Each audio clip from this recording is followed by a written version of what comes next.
বিষয়সূচি। ক। কথারম্ভ। ১। চৈতন্য জীবন কথা, পৃষ্ঠা ১৩। ২। সাহিত্য সমাজ সংস্কৃতিতে শ্রীচৈতন্য, পৃষ্ঠা ২০। খ। পরিচিতি। ১। শ্রীরূপ গোস্বামীর পরিচিতি, পৃষ্ঠা ২৮। ২। উজ্জ্বল নীলমণি পরিচিতি, পৃষ্ঠা ৩১। ৩। উজ্জ্বল নীলমণি বৈষ্ণব পদাবলী সাহিত্যের উৎস ও পটপ্রেক্ষা, পৃষ্ঠা ৩৮। ৪। মূল্যায়ন উজ্জ্বল নীলমণি, পৃষ্ঠা ৪৩। গ। মূল গ্রন্থ। উজ্জ্বল নীলমণি শ্রীরূপ গোস্বামী। ১। নায়ক ভেদ, পৃষ্ঠা ৪৯। ২। নায়িকা ভেদ, পৃষ্ঠা ৫৭। ৩। শৃঙ্গার ভেদ, পৃষ্ঠা ৮৮। ৪। হরিপ্রিয়া প্রকরণম, পৃষ্ঠা ১৫৩। ৫। হরিবল্লভা প্রকরণং, পৃষ্ঠা ১৬৬। ক। কথারম্ভ, পৃষ্ঠা ১৩। ১। চৈতন্য জীবন কথা। বর্ষা ঋতুর মতো মানুষের সমাজে এমন একটা সময় আসে যখন হাওয়ার মধ্যে ভাবের বাষ্প প্রচুর পরিমাণে বিচরণ করিতে থাকে। চৈতন্যের পরে বাংলাদেশের সেই অবস্থা হইয়াছিল। তখন সমস্ত আকাশ প্রেমের রসে আর্দ্র হইয়াছিল। তাই দেশে সে সময় যেখানে যত কবির মন মাথা তুলিয়া দাঁড়াইয়াছিল, সকলেই সেই রসের বাষ্পকে ঘন করিয়া কত অপূর্ব ভাষা এবং নূতন ছন্দে কত প্রাচুর্যে এবং প্রবণতার দিকে দিকে বর্ষণ করিয়াছিল। রবীন্দ্রনাথ ঠাকুর। বাঙালির হিয়া অমিয় মথিয়া নিমাই যখন কায়া ধারণ করেন, তখন বাঙালির সমাজ ও বহিরঙ্গ জীবনে বৃহৎ মানবতার আদর্শ ও বিস্তার ক্রমেই স্পষ্ট হয়ে উঠেছিল। সমাজের আভ্যন্তর পরিবর্তনের সঙ্গে সঙ্গে পরিব্রাজক চৈতন্যদেবের প্রভাবে বাঙালির ভৌগোলিক সংকীর্ণতাও ক্রমশ বিদূরিত হল। অচিরে বৃন্দাবন, মথুরা, নীলাচল বাঙালির তীর্থে পরিণত হল। প্রেম ভক্তির বিচারেই নয়, ইতিহাস, সমাজ, সংস্কৃতির বিচারে চৈতন্যাবির্ভাব বাংলাদেশের পথে বিধাতার আশীর্বাদ রূপে পরিগণিত হল। চৈতন্যদেব সম্বন্ধে নানা অলৌকিক কথা প্রচারিত থাকলে তার জীবনকালকে ঘটনা ও তত্ত্বগত প্রচারে তিনটি ভাগে ভাগ করা যেতে পারে। প্রথম পর্ব অর্থাৎ গৌড় পর্ব, তিনি প্রায় ২৪ বছর বয়সে সন্ন্যাস গ্রহণ পূর্বক গৌড়ভূমি ত্যাগ করে পরিব্রাজকের বেশে বহির্গত হন। দ্বিতীয় পর্বে বা পরিব্রাজক পর্বে তিনি ৫ বছর দক্ষিণ ভারত, পশ্চিম ভারত ও মথুরা, বৃন্দাবন পরিক্রমা করেন। তৃতীয় বা অন্তপর্বে তিনি জীবনের শেষ ১৮ বছর নীলাচলে স্থায়ীভাবে বসবাস করেছিলেন। চৈতন্যদেবের জন্মভূমি গৌড় দেশ হলেও তার পিতৃভূমি শ্রীহট্ট। খ্রিস্টীয় ১৫ শতকের সূচনায় শ্রীহট্টে প্রবল বেগে মুসলমান ধর্মান্তরীকরণের প্রচেষ্টা শুরু হলে শ্রীহট্টের ব্রাহ্মণ, বৈদ্য, কায়স্থ সমাজ স্থান ত্যাগের চেষ্টায় রত ছিলেন। সামাজিক ধর্মীয় বিপ্লাবনের ফলে কিছু সংখ্যক শ্রীহট্টবাসী নবদ্বীপ অঞ্চলে এসে বসবাস করতে শুরু করেন। কেননা ইতিমধ্যে গঙ্গার তীরে অবস্থিত নবদ্বীপ বিদ্যাচর্চার কেন্দ্রে পরিণত হয়েছিল। জয়ানন্দের চৈতন্য মঙ্গল থেকে জানা যায় যে এই সময় শ্রীহট্টে মড়ক, দুর্ভিক্ষ, অনাবৃষ্টিও সামাজিক বিশৃঙ্খলার সঙ্গে শুরু হয়েছিল। চৈতন্যের পিতা জগন্নাথ মিশ্র, জগন্নাথের শ্বশুর নীলাম্বর চক্রবর্তী, শান্তিপুরের অদ্বৈত আচার্য, চৈতন্যের সহপাঠী মুরারি গুপ্ত, শ্রীবাস প্রমুখ সকলেই শ্রীহট্টের অধিবাসী ছিলেন। তারা নবদ্বীপে স্থায়ীভাবে বসবাস শুরু করলেন। চৈতন্যের পিতা জগন্নাথ মিশ্র, যিনি মিশ্র পুরন্দর নামেও পরিচিত, শ্রীহট্টের বৈদিক শ্রেণীর ব্রাহ্মণ। পৃষ্ঠা ১৪। জগন্নাথ ও নীলাম্বর একই গ্রামের অধিবাসী। নবদ্বীপে বসবাস করার পর নীলাম্বরের কন্যা শচীদেবীর সঙ্গে জগন্নাথের বিবাহ হয়। চৈতন্য চরিত সাহিত্য রচয়িতা জয়ানন্দ তার চৈতন্য মঙ্গলে চৈতন্যদেবের পূর্বপুরুষকে উড়িষ্যার জাজপুরের অধিবাসী বলেছেন। তবে অন্য কোথাও এর উল্লেখে তথ্যটির সত্যতা প্রমাণিত হয়নি। জগন্নাথ শচীদেবীর প্রথম সন্তান বিশ্বরূপের জন্মের ১২ বছর পরে সতীমাতার কনিষ্ঠ সন্তান নিমাইয়ের জন্ম। বিশ্বরূপের জন্মের পর কয়েকটি সন্তান হলেও তারা সকলেই বাল্যকালে মারা যায়। নিমাই এর পোশাকি নাম বিশ্বম্ভর। অনেকগুলি সন্তানের মৃত্যুর পর চৈতন্যের জন্ম হয়েছিল বলে অদ্বৈত গৃহিণী সীতা দেবী তার নিমাই নামকরণ করেছিলেন। নিমাই অর্থাৎ নিমের মতো তিক্ত, এই নামের জন্য যমও তাকে ছুঁতে পারবে না। চৈতন্য ভাগবতে আছে, ইহান অনেক জ্যেষ্ঠ কন্যা পুত্র নাই, শেষ যে জন্ময়ে তার নাম যে নিমাই। নিমাই অতিশয় গৌরবর্ণ ছিলেন বলে নবদ্বীপে তিনি শ্রী গৌরাঙ্গ রূপেও পরিচিত ছিলেন। শ্রী চৈতন্যদেবের আবির্ভাব ১৪৮৬ খ্রিস্টাব্দের ২৭ ফেব্রুয়ারি এবং প্রয়াণ ১৫৩৩ খ্রিস্টাব্দের ২৯ জুন। ৮৯২ বঙ্গাব্দের ২৩ ফাল্গুন পূর্ণিমা চন্দ্রগ্রহণের পূর্বে তার জন্ম। যথাসময়ে সন্তানের জাতকরণ, নামকরণ, চূড়াকরণ, অন্নপ্রাশন ইত্যাদি সমাপ্ত হয়। নামকরণে জাতকের নাম রাখা হল বিশ্বম্ভর। 1491 খ্রিস্টাব্দে নিমাইয়ের হাতেখড়ি হয় এবং সুদর্শন পণ্ডিতের টোলে নিমাইয়ের পাঠাভ্যাস শুরু হয়। 1493 খ্রিস্টাব্দে সুদর্শন পণ্ডিত নিমাইকে অদ্বৈত আচার্যের টোলে পাঠাতে জগন্নাথ মিশ্রকে পরামর্শ দিলেন, কিন্তু তা আর হল না। কেননা সেই বছরই কাউকে কিছু না বলে বিশ্বরূপ তার সমবয়সী সহপাঠী মামাতো ভাই লোকনাথকে নিয়ে নবদ্বীপ ত্যাগ করে কিছু দূর পশ্চিমাভিমুখে গিয়ে পুরী সম্প্রদায়ের সন্ন্যাসীর কাছে সন্ন্যাস গ্রহণ করলেন। তার নাম হয় শঙ্করারণ্যপুরী। বড় ছেলের মতো লেখাপড়া শিখে পাছে নিমাইও সন্ন্যাসী হয়ে যায়, এই ভয়ে পিতামাতা তাকে অনেক দিন টোলে পাঠাননি। 9 বছর বয়সে নিমাইয়ের উপনয়ন হয়। উপনয়নের পর পিতা জগন্নাথ মিশ্র তাকে গঙ্গাদাস পণ্ডিতের টোলে ভর্তি করে দিলেন। সেখানে তার অধ্যয়নের বিষয় হল কলাপ ব্যাকরণ, কাব্য ও দশকর্মা বিধায়ক স্মৃতি। কিছুদিন পরে নিমাইয়ের পিতৃবিয়োগ হয়। শচী মাতার কনিষ্ঠ সন্তানটি বেশ দুরন্ত ছিলেন। তার কাছে সূচি অসুচি, আঙিনা, আস্তাকুরের ভেদ ছিল না। পাড়াপড়শিরা শচীমাতার কাছে তার নামে নালিশ করতেন। বিব্রত বালিকারা শচীমাতার কাছে নিমাইয়ের দৌরাত্বের কথা বলে দিত। বসন করয়ে চুরি, বালুকা দেয় অঙ্কে, ওকড়ার বিচি দেয় কেশেরও ভিতরে, মোরে চাহে বিভা করিবারে। অবশ্য নিমাই তখন নিতান্তই বালক। পৃষ্ঠা 15। চৈতন্যদেব কিশোর বয়সে ব্যাকরণের সূত্র ও টিকা এমনভাবে আয়ত্ত করলেন যে অল্প বয়সেই তার বিদ্যা বুদ্ধির খ্যাতি চারিদিকে ছড়িয়ে পড়ল। 1501 খ্রিস্টাব্দে গঙ্গাদাস পণ্ডিতের অনুমতি অনুসারে নিমাই পণ্ডিত মুকুন্দের চণ্ডীমণ্ডপের টোল খুলে বসলেন। ছাত্রাবস্থায় তার প্রতিভার পরিচয় নবদ্বীপে ব্যাপ্ত হওয়ার ফলে তার ছাত্র পেতে অসুবিধা হল না। অল্পদিনের মধ্যে নিমাই পণ্ডিতের নাম বিশেষভাবে পরিচিতি অর্জন করল। এই সময় বনমালী ঘটকের চেষ্টায় বল্লভাচার্যের কন্যা লক্ষ্মী দেবীর সঙ্গে নিমাইয়ের বিবাহ হয়, মাত্র পঞ্চহরিতকি দিয়া।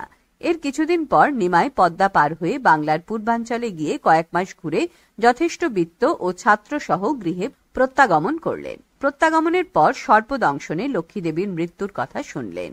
কিছুকাল পরে শোক সংবরণ করে তিনি যথারীতি টোল খুলে বসলেন। 1505 খ্রিস্টাব্দে কাশী মিশ্রের ঘটকালিতে শচী মাতার ইচ্ছায় রাজপণ্ডিত সনাতন মিশ্রের 11 বর্ষীয়া কন্যা বিষ্ণুপ্রিয়ার সঙ্গে নিমাই পণ্ডিতের দ্বিতীয়বার বিবাহ হয়। চৈতন্যদেব আনুমানিক 23 বছর বয়সে 1508 খ্রিস্টাব্দে গয়ায় পিতৃপিণ্ড প্রদানের সংকল্প করলেন। পিতৃপিণ্ড প্রদানের ঈশ্বরপুরীর এক সঙ্গে তার সাক্ষাৎ হয় এবং তিনি ঈশ্বরপুরীর কাছ থেকে দশাক্ষর গোপাল মন্ত্র, মতান্তরে দশাক্ষরী কৃষ্ণ মন্ত্র গ্রহণ করলেন। এর আগে 1504 খ্রিস্টাব্দে ঈশ্বরপুরী মাধবেন্দ্রপুরীর 2 শিষ্য তার লিখিত শ্রীকৃষ্ণ লীলামৃত গ্রন্থখানির বিচারের জন্য নিমাই পণ্ডিতের হাতে তুলে দিয়েছিলেন। ঈশ্বরপুরীর কাছ থেকে মন্ত্র গ্রহণের পর তার মধ্যে যথার্থ কৃষ্ণ প্রেম ও ভক্তি আরতির আবির্ভাব হয়। নবদ্বীপে প্রত্যাগমন করেও তার প্রেমোন্মত্ততার অবসান হল না। পরিপূর্ণ সংসার বৈরাগ্য তাকে আশ্রয় করল। পূর্বেকার সেই রঙ্গ পরিহাস, বিদ্যার অহংকার সমস্ত তিরোহিত হল। টোল বন্ধ করে দিতে হল। শ্রী চৈতন্যদেব তখন কৃষ্ণ প্রেমের প্রবল আবেগে ভাবাবিষ্ট। নিত্যানন্দ, অদ্বৈত ও অন্যান্য ভক্তগণ সকলে মিলিত হয়ে নিমাই পণ্ডিতের সঙ্গে নাম কীর্তনে মেতে উঠলেন। শাক্ত ও নৈয়ায়িকগণ বৈষ্ণব সম্প্রদায়ের বিরুদ্ধে কাজীর কাছে অভিযোগ করলে কাজী কীর্তনের বিরুদ্ধে নিষেধাজ্ঞা জারি করলেন। চৈতন্যদেব এর ফলে অত্যন্ত ক্রুদ্ধ হয়ে 3 দলে কীর্তনের আয়োজন করলেন। সম্মুখের দলের অগ্রভাগে হরিদাস, মধ্যের দলে অদ্বৈত এবং সর্বশেষের দলের পুরোভাগে রইলেন স্বয়ং চৈতন্য ও নিত্যানন্দ। শেষ পর্যন্ত কাজী চৈতন্যদেবের রুদ্রমূর্তি দর্শনে ভীত হয়ে সবিনয়ে তার সঙ্গে আত্মীয়তা পাতিয়ে ফেললেন। নীলাম্বর চক্রবর্তী হয় তোমারও নানা, সে সম্বন্ধে হও তুমি আমারও ভাগিনা। ভাগিনার ক্রোধ মামা অবশ্য সহায়, মাতুলের অপরাধ ভাগিনা না লয়। চৈতন্য চরিতামৃত। পৃষ্ঠা 16। অবৈষ্ণবদের বিরোধিতা ক্রমশ তীব্র থেকে তীব্রতর হলে চৈতন্যদেব চিরাচরিত ভারতীয় সংস্কার স্বীকার করে সন্ন্যাস গ্রহণের সংকল্প করলেন। তিনি উপলব্ধি করলেন শুধু কীর্তন নৃত্যগীতে হরিনাম প্রচারিত হবে না। সন্ন্যাসীর প্রথামত গেরুয়া ও দণ্ডধারণ না করলে কেউ কথায় কর্ণপাত করবে না। সেই সময় কেশব ভারতী নবদ্বীপে এসেছিলেন। তার সঙ্গে পরামর্শ করে চৈতন্যদেব নিজ অভিপ্রায় জ্ঞাপন করলেন। কেশব ভারতী কাটোয়ায় প্রত্যাবর্তন করলে নিত্যানন্দ, চন্দ্রশেখর, আচার্য মুকুন্দ সমবিবাহরে চৈতন্যদেব কাটোয়ায় উপস্থিত হলেন এবং 1510 খ্রিস্টাব্দে মাঘ মাসে কেশব ভারতীর নিকট দীক্ষা গ্রহণ করলেন। কেশব ভারতী গৌরাঙ্গদেবের নামকরণ করলেন শ্রীকৃষ্ণ চৈতন্য। সন্ন্যাস গ্রহণের পর তিনি গৃহে প্রবেশ না করে 3-4 দিন বর্ধমান, বীরভূম ও মুর্শিদাবাদের ক্রিয়দংশ ভ্রমণ করে গঙ্গার তীরে উপনীত হলেন। ফাল্গুনের মাঝামাঝি নীলাচল যাত্রা করলেন। চৈতন্যের গৌর লীলা সমাপ্ত হল। নবীন সন্ন্যাসী শ্রীকৃষ্ণ চৈতন্যের পরিব্রাজক পর্ব শুরু হল। তিনি মাতা ও পত্নীকে ত্যাগ করে পদব্রজে পুরীর অভিমুখে যাত্রা করলেন এবং গৌড়ীয় ভক্তগণের সঙ্গ লাভের জন্য পুরী ধামে স্থায়ীভাবে বসবাসের সংকল্প করলেন। বয়োজ্যেষ্ঠ নিত্যানন্দ ও বৃদ্ধ অদ্বৈত আচার্যের উপর গৌড়ে বৈষ্ণব ধর্ম প্রচারের ভার দিয়ে গেলেন। চৈতন্যদেব কিছুদিন পুরীধামে থাকার সময় বৈদান্তিক ও নৈয়ায়িক বাসুদেব সার্বভৌম ভট্টাচার্যকে শঙ্কর ভাষ্যের কেবলাদ্বৈতবাদের দোষ দেখিয়ে তার ধারণার পরিবর্তন ঘটিয়ে তাকে ভক্তি ধর্মে দীক্ষিত করেন। এরপর বিভিন্ন ধর্মাবলম্বী পণ্ডিতদের সঙ্গে আলাপ করে দ্বৈত, অদ্বৈত ও দ্বৈতাদ্বৈতবাদীদের বুঝিয়ে আপন ভাব ও আবেগের দ্বারা হরিনাম প্রচার করে রায় রামানন্দের সঙ্গে মিলিত হলেন এবং রায় রামানন্দের গৃহে গমন করে সাধ্য সাধনাদি প্রসঙ্গ উত্থাপন করলেন।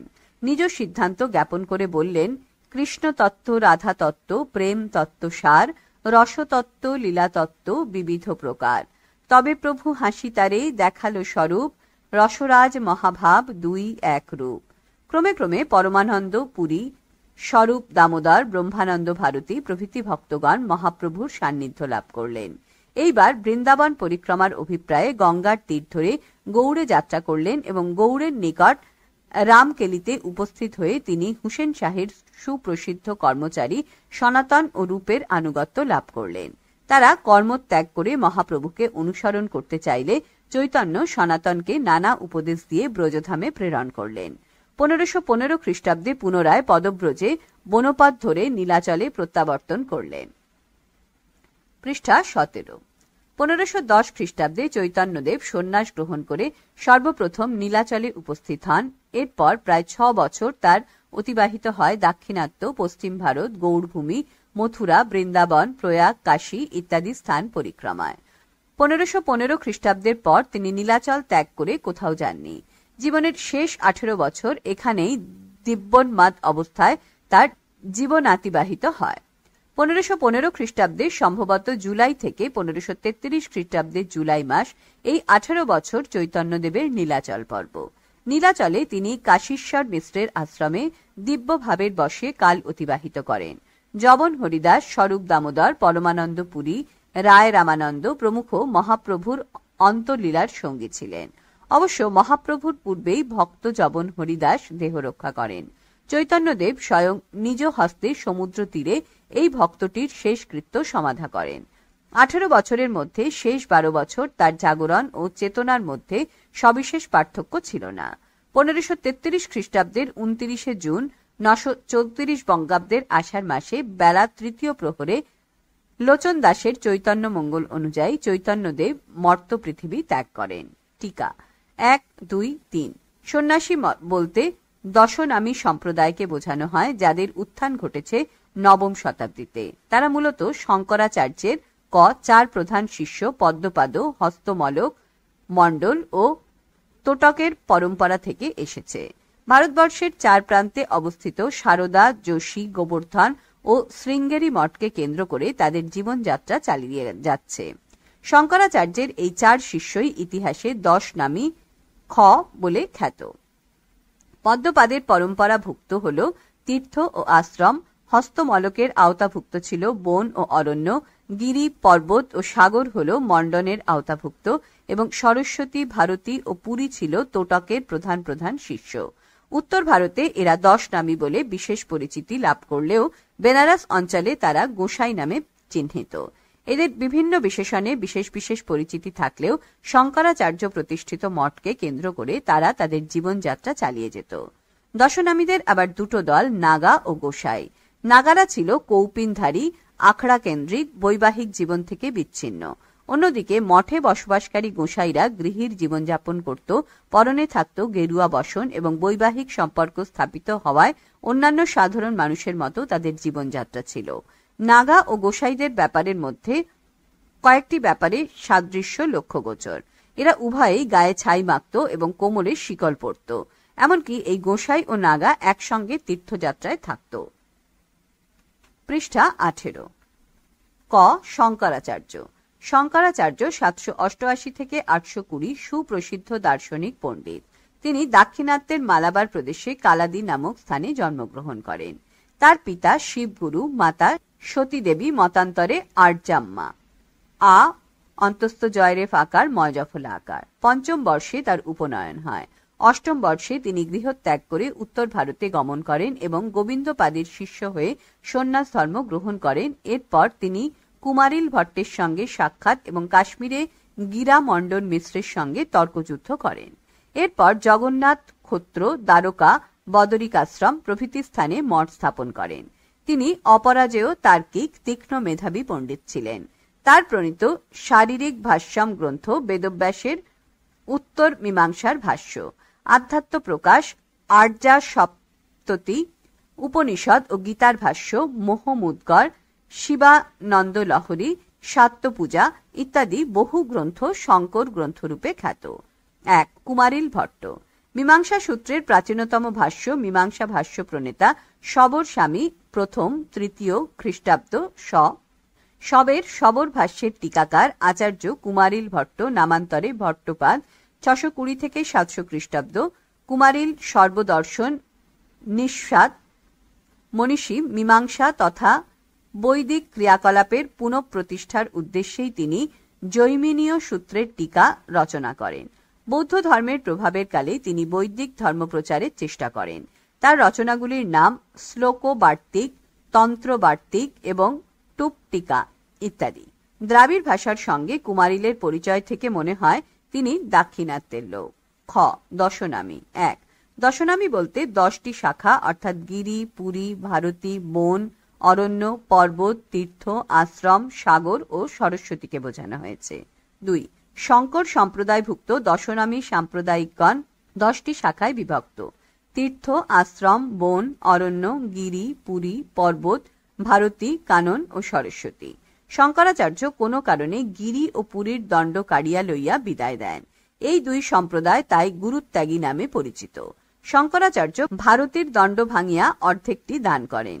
ভারতী সম্প্রদায় গুরুদণ্ডে দণ্ডিত হন বলিয়া হীন সম্প্রদায় নামে পরিচিত এবং ইহারা এই জন্য অন্যান্য সন্ন্যাসী সম্প্রদায়ে একটু হীন হইয়া থাকিতেন। কেশব ভারতী এই ভারতী সম্প্রদায়ের অন্তর্ভুক্ত। বাংলা সাহিত্যের ইতিবৃত্ত, দ্বিতীয় খণ্ড, চৈতন্য যুগ, ডক্টর অসিত কুমার বন্দ্যোপাধ্যায়। 4. জবন হরিদাস। বৈষ্ণব সাহিত্যে দুজন হরিদাসের সন্ধান পাওয়া যায়, জবন হরিদাস ও ছোট হরিদাস। পৃষ্ঠা 19। জবন হরিদাসের জীবন বৃত্তান্ত রহস্যাবৃত। জবনত্ব তার জন্মগত ছিল না, জবন গৃহে পালিত হওয়ার জন্য তার এই নাম ছিল। শৈশব থেকেই তার আচরণে ঈশ্বর ভক্তি ও ধর্মনিষ্ঠার প্রকাশ ঘটে। অদ্বৈত সাহচর্যে আসার পর তিনি মস্তক মণ্ডন ও তিলক ধারণ পূর্বক হরিনাম মন্ত্র গ্রহণ করে শান্তিপুর, ফুলিয়া প্রভৃতি স্থানে নৃত্য ও নামগান করে বেড়াতেন। তার নামগান ও ভক্তির জন্য অদ্বৈত কুলীন ব্রাহ্মণদের পূর্বে তাকে অন্ন নিবেদন করে বলেছেন, তুমি খাইলে হয় কোটি ব্রাহ্মণ ভোজন। চৈতন্যদেবের জীবদ্দশাতেই তিনি ঠাকুর হরিদাস নামে বৈষ্ণব সমাজে খ্যাত হন। নীলাচলে থাকাকালীন চৈতন্যদেবের পূর্বেই তার প্রয়াণ ঘটে। মৃত্যুর পর স্বয়ং চৈতন্যদেব তাকে সমাধিস্থ করেন। এই উপলক্ষে নির্বাণ মহোৎসব নামে একটি অনুষ্ঠান প্রবর্তিত হয়। পরবর্তীকালে এর নাম হয়েছে মোৎসব। জবন হরিদাসের উল্লেখ আছে চৈতন্য ভাগবতের 11 অধ্যায়। ছোট হরিদাস। চৈতন্য চরিতামৃতের অন্তর্লীলায় 2য় পরিচ্ছেদে ছোট হরিদাসের উল্লেখ আছে। গোপাল আচার্য চৈতন্যদেবের ভোজনের জন্য হরিদাসকে শিখি মাইতির বোন মাধবী দাসীর কাছে চাল চাইতে পাঠালে চৈতন্যদেব ছোট হরিদাসকে তার সংস্পর্শে আসতে নিষেধ করেন, কারণ বৈরাগী হইয়া করে প্রকৃতি সম্ভাষণ। ছোট হরিদাস এজন্য প্রভুর ক্ষমা না পেয়ে ত্রিবেণীতে প্রাণ বিসর্জন করেন। 2. সাহিত্য, সমাজ, সংস্কৃতিতে শ্রী চৈতন্য। পৃষ্ঠা 20। There rose the greatest reformer that Bengal or India has ever produced. The prophet of love, Lord Chaitanya, who would have no distinction between man and man or between men and women, who treated Brahmin, the Chandal and the Muslim alike, enfranchised our women from the bond of enforced widowhood. Surendranath. বাংলাদেশের সাহিত্য, সমাজ ও সংস্কৃতির ক্ষেত্রে শ্রী চৈতন্যদেবের প্রভাব অনস্বীকার্য। বাঙালির হিয়া অমিয় মথিয়া যে নিমাই দেহ ধারণ করেছিলেন, সেই নিমাই বাংলাদেশের সাহিত্য, সমাজ, সংস্কৃতিকে ধূলি ধূসরিত পার্থিব বেদনা থেকে মহত্তর জ্যোতির্লোকের পরম স্নিগ্ধতায় পরিপূর্ণ করেছিলেন। শুধু বাংলাদেশে নয়, সমগ্র ভারতবর্ষ তথা পৃথিবীতে চৈতন্যদেবের আবির্ভাব এক বিস্ময়কর ঘটনা। মধ্যযুগে বাংলা সাহিত্যের ইতিহাস যে গতানুগতিকতা, উচ্চগ্রহিতার ধূলি ধূসরিত সংকীর্ণ পথ পরিত্যাগ করে প্রেম, সৌন্দর্য ও আধ্যাত্ম সাধনায় আলোকদীপ্ত রাজপথে উত্তরিত হয়েছে, তার মূলে আছে বৈষ্ণবীয় ভাবনা, চিন্তা, চেতনা, দর্শন, দার্শনিকতা ও কাব্য সাহিত্যের সুবিপুল প্রভাব। আবার এই সমুদয় প্রভাবের মূল কেন্দ্রে বিরাজ করেছেন স্বয়ং মহাপ্রভু শ্রী চৈতন্যদেব। এই প্রসঙ্গে ডক্টর ভূদেব চৌধুরী যথার্থই মন্তব্য করেছেন, যে নবজাগ্রত জাতীয় চৈতন্যের উৎস মুখে সমগ্র মধ্যযুগীয় প্রাণ প্রবাহ স্বতঃস্ফূর্ত বিকাশ লাভ করেছিল। এই যুগের মিলনানন্দময় সাহিত্যিক অভ্যুদয়ে যে বিকাশের শ্রেষ্ঠ অভিব্যক্তি শ্রী চৈতন্যদেব ছিলেন, সেই নব উদ্ভূত সার্বিক জাতীয় চৈতন্যের অধিদেবতা। চৈতন্য পূর্ব বাংলা সাহিত্যে মানুষ উপলক্ষ আর দেবতা লক্ষ্য। চৈতন্য যুগে দেববাদ নির্ভর মানবতাবাদ। এই যুগের মূল মন্ত্র দেবতারে প্রিয় করি, প্রিয়ের দেবতা। চৈতন্য আবির্ভাব বাংলা সাহিত্য সংস্কৃতির ক্ষেত্রে চৈতন্য রেনেসাস বা ষোড়শ শতকের নবজাগরণ। তাই মধ্যযুগের বাংলাদেশের সমাজ সংস্কৃতি জানতে হলে চৈতন্য জীবনের স্বরূপ ও সাধনাকে উপলব্ধি করতে হবে, অনুভব করতে হবে দেশের সাহিত্য সংস্কৃতির প্রাণ স্পন্দনকে। শ্রী চৈতন্যের আবির্ভাব বাঙালি জীবন ইতিহাসের একটি অবিস্মরণীয় ঘটনা। এই মহাপুরুষ যে প্রেম ধর্ম প্রচার করেছেন, তার ফলে বাঙালি জাতির প্রাণসত্তার গভীরে নিজ দিব্য জীবনের যে অমর্ত্য জ্যোতি বিকিরণ করেছেন, তাতে বাঙালির সুপ্তপ্রায় অন্তরাত্মার জাগরণ ঘটেছে। বাঙালির চিন্তায়, মননে, কল্পনায় তার বহু বিচিত্র কর্মসাধনার ক্ষেত্রে চৈতন্যদেব বৈপ্লবিক পরিবর্তন আনয়ন করেছেন। চৈতন্যদেব সমগ্র বাংলা সাহিত্যে মধ্যযুগীয় জীবনবোধ ও বিশ্বাস বন্ধন মোচনের ভাবমূর্তি। চৈতন্য জীবন শতধা বিচ্ছিন্ন বাংলায় বহু চেষ্টিত মিলন চর্চার সার্থক পরিণাম। কিন্তু শুধু গৌড়ীয় বৈষ্ণব ধর্মমতের প্রবর্তক পুরুষ নন, যে নবজাগ্রত জাতীয় চৈতন্যের উৎস মুখে মধ্যযুগীয় প্রাণ প্রবাহ স্বতঃস্ফূর্ত বিকাশ লাভ করেছিল, চৈতন্যদেব ছিলেন সেই বিকাশের শ্রেষ্ঠ অভিব্যক্তি। পৃষ্ঠা 21। বর্ণভেদ এবং অন্যান্য অধিকারভেদী পঙ্গু সমাজ ব্যবস্থা শ্রী চৈতন্যের জাতি সম্প্রদায় নির্বিশেষে নাম কীর্তনের মাহাত্ম্যে ঐক্যবদ্ধ হয়। শ্রী চৈতন্যের প্রচারিত প্রেম ধর্ম সাম্য বিধায়ক এবং অনুদার বিভেদের মধ্যে ঐক্য স্থাপক। শ্রী চৈতন্য বঙ্গীয় তথা ভারতীয় সাংস্কৃতিক চেতনাকে প্রবুদ্ধ করেছেন, উচ্চ নীচকে আত্মীয়তার সূত্রে বেঁধেছেন। তিনি আমাদের সাংস্কৃতিক জাগরণের পুরোধা পুরুষ। শুধুমাত্র সমাজ সংস্কৃতির ক্ষেত্রেই নয়, শ্রী চৈতন্যদেব বাংলা সাহিত্যের ক্ষেত্রে তার অসামান্য ব্যক্তিত্বের প্রভাব সমুদ্রিত করে গেছেন। এই অলৌকিক ব্যক্তিত্বকে মর্মকেন্দ্রে স্থাপন করে সমগ্র জাতি যেন আত্মার মহোৎসবে মেতে উঠেছিল। প্রেমাবতার মহাপ্রভুর ঐশী অনুভূতির স্পর্শে বাঙালির আত্মপ্রকাশের রুদ্ধ দ্বারগুলি একে একে উন্মোচিত হয়েছে। বৈষ্ণব পদাবলীর গৌড়চন্দ্রিকার পদরচনায়, দর্শন ও অলঙ্কার গ্রন্থ রচনায় সমগ্র বাংলা সাহিত্যে যেন সহস্র ধারায় বিকশিত হয়েছে। শ্রী চৈতন্যের দিব্য ভাব সম্পন্ন অলৌকিক জীবন নব সাহিত্য নির্মাণে প্রেরণা দিয়েছে। সেই অপরূপ দেব চরিত্রের মধ্যে মানব চরিত্রের জ্যোতিষ্মানতা। এই দেবপম মানুষটিকে কেন্দ্র করে রচিত হল চরিত সাহিত্য। শ্রী মনোহর প্রভুর অলৌকিক অনুভূতি ও তার প্রাত্যহিক জীবনযাত্রার বিস্তৃত বিবরণ ভাষায় গ্রথিত হয়ে চৈতন্য চরিত সাহিত্য রূপায়িত হল। শ্রী চৈতন্যের অধ্যাত্ম সুরভিত চরিত্র মাধুর্যের প্রভাবে মানবের চরিত্র মহিমা কাব্যে কীর্তিত হল। শ্রী চৈতন্যদেব বাঙালির জীবন দৃষ্টিকে বাস্তবমুখী করলেন, তথ্যের প্রতি কৌতূহলী হওয়ায় জাতি ইতিহাস বোধে উদ্বোধিত হল। কোট মধ্যযুগের সাধারণ অন্যান্য সাধক গুরুর মতো শ্রী চৈতন্য দেবেরও ভূমিকা ছিল প্রধানত সংস্কারকের ভাববাদী বিদ্রোহীর, কিন্তু বাঙালি সমাজে তার নিজস্ব একটি ভূমিকা ছিল। বাঙালি শাসিত শ্রেণীর সাংস্কৃতিক প্রতিরোধকে তিনি সার্থক রূপ দান করেন। একদিকে অভিজাতদের মধ্যে স্বেচ্ছাচার রোধ করে, অন্যদিকে জনসাধারণকে সংকীর্তন ও নাম ধর্মের সাহায্যে প্রেম ধর্মে সকল অধিকার দান করে, আর তৃতীয়ত এইভাবে হিন্দু সমাজের উচ্চ ও নিম্ন বর্ণকে এক ধর্মাচরণে ও ভাবাদর্শে পরস্পরের সন্নিকট করে শ্রী চৈতন্যদেব এক আত্মীয় ভাবাপন্ন হিন্দু সমাজ গড়ে তুলতে সহায়তা করেন এবং সেই সমাজের মন থেকে আগেকার অনুষ্ঠান বাহুল্য কতকটা বিদূরিত করেন। সাধারণভাবে সেই মনে জাগিয়ে তোলেন সমকালের প্রতি একটা মমতা। আনকোট। গোপাল হালদার। শ্রী চৈতন্যদেবের প্রভাবে ভক্ত কবিরা শুধু কৃষ্ণলীলার পদ রচনাতেই তৃপ্ত হলেন না, গৌরাঙ্গ লীলাকেও বাণীবদ্ধ করলেন। শ্রী চৈতন্যদেবের জীবনকে অবলম্বন করে রচিত হল গৌরাঙ্গ বিষয়ক পদ ও গৌরচন্দ্রিকা। পদাবলী রচনার জন্য বৈষ্ণব কবিরা ব্রজবুলি কাব্য ভাষাকেও নবতম রূপে আবিষ্কার করলেন। শ্রী চৈতন্যের ভাবময় জীবন মূর্ত হয়ে উঠল সঙ্গীতের সুরমূর্ছনায়। পৃষ্ঠা 22।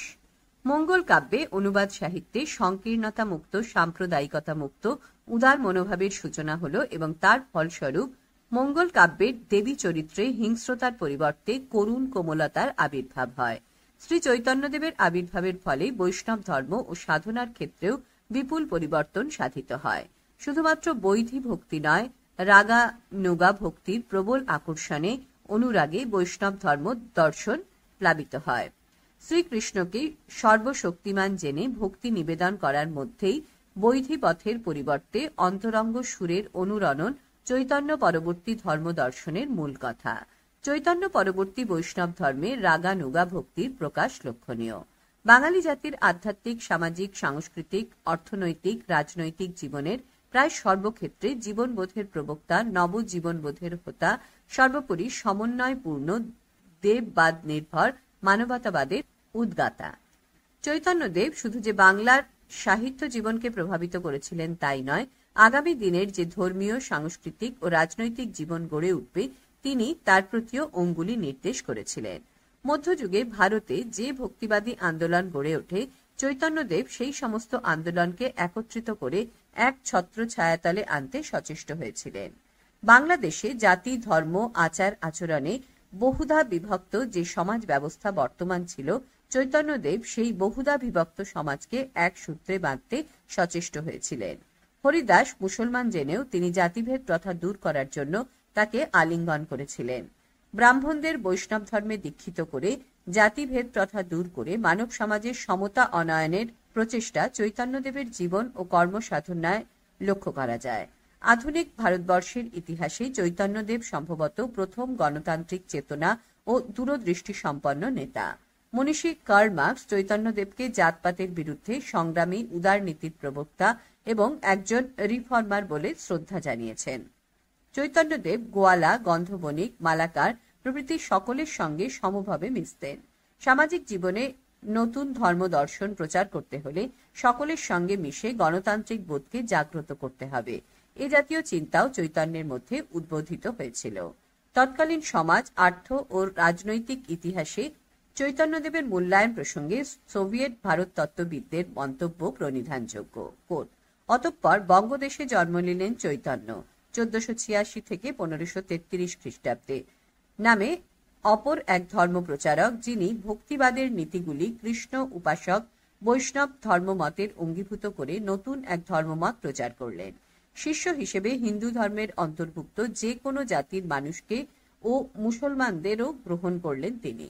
শ্রী চৈতন্য রাধাকৃষ্ণের প্রেমকে ভগবানের প্রতি ভক্তির প্রেমের সঙ্গে এক করে দেখালেন এবং আনুষ্ঠানিক শোভাযাত্রা ও প্রেম সঙ্গীত, যা কীর্তন গানের মধ্যে দিয়ে নিজেকে ও ভক্তদের ভাব সমাধির স্তরে উত্তীর্ণ করতে লাগলেন। তার শিক্ষা অনুযায়ী এইভাবে সমাধির স্তরে উত্তীর্ণ হতে পারলে ভগবানের প্রতি ভক্তের ভালোবাসার চরম বিকাশ ঘটে এবং দিব্য দর্শন সম্ভব হয়। আনকোট। পৃষ্ঠা 23। ভারতবর্ষের ইতিহাস, কোকা আন্তনোভা, গ্রিগরি বোনগার্ড, লেভিন গ্রিগরি কতোভস্কি। প্রগতি প্রকাশনা, মস্কো। শ্রী চৈতন্যদেব বয়োবৃদ্ধ অদ্বৈতাচার্যকে বৈষ্ণব সমাজের নেতারূপে স্বীকার করেও সর্ববন্ধনহীন ও সংসার ভার মুক্ত সর্বভারত পর্যটনকারী নিত্যানন্দকে নেতৃত্বের দ্বিতীয় স্থানে অভিষিক্ত করেছিলেন। ভক্তদের সঙ্গে শ্রী চৈতন্যের মধুর ব্যবহার গণতান্ত্রিক ব্যক্তিত্বের অন্যতম নামান্তর। তিনি উপলব্ধি করেছিলেন বৈষ্ণব ধর্ম প্রচারিত হলে সমাজে সাম্যবাদী মনোভাব দেখা দেবে এবং সামাজিক পীড়নে তথাকথিত নিম্নবর্ণের হিন্দুরা ইসলাম ধর্ম গ্রহণ করবে না। তৎকালীন বাংলাদেশের সামাজিক, অর্থনৈতিক ও রাষ্ট্রনৈতিক অবস্থা পর্যালোচনা করে শ্রী চৈতন্যদেব তার কুশলী নেতৃত্বের দ্বারা পাষণ্ডীদের সাধারণ মানুষ থেকে বিচ্ছিন্ন করেন। তিনি সাম্রাজ্যবাদী শক্তিকে সমর্থন না করে তৎকালীন অবহেলিত, নিপীড়িত মানুষকে একত্রিত করতে সচেষ্ট হয়েছিলেন। চৈতন্যদেবের জীবনে ধর্মের হাত ধরে রাজনৈতিক উদ্দেশ্য সিদ্ধির প্রচেষ্টা দেখা গেল।